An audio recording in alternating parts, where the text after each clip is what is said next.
football, 10 goals were scored in 2 games as the champions Whitehorses made a winning start in the Serge St. Thomas Major League. More in this report. In the feature game of the opening night doubleheader at York Express Sports Complex, defending champions Whitehorses clipped Hearties 1-0.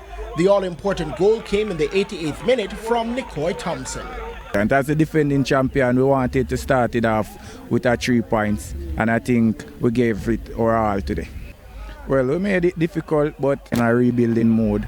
Players that are new, that are not used to each other, I think we didn't play enough practice game, but as the league go by, it will get better. In the opening game, double strikes from Rashane Rowe and Chevalier Edwards carried Bath FC to an exciting 5-4 win over Prospect FC. Rowe opened the scoring in the 23rd minute, with Edwards adding a quick double in the 32nd and 34th minutes.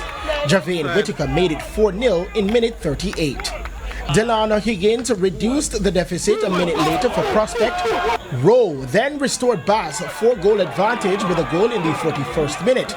Prospect made a gallant effort in the second half with Romain Rochester in the 60th, Kavar Hamilton in the 70th, and Jamal Campbell in the 82nd minute, all scoring to make it 5-4 in the end. Football is about 2 halves. So we win the first half, Prospect win the second half. Game management was the problem in the second half about. We scored 5 goals in the first half, and we gave away 3 or 4 in the second half, which, the players are not up to par in terms of fitness and everything. The winners will represent the parish in the JFF Football Championship qualifiers. Christopher Scott, TVJ Sports.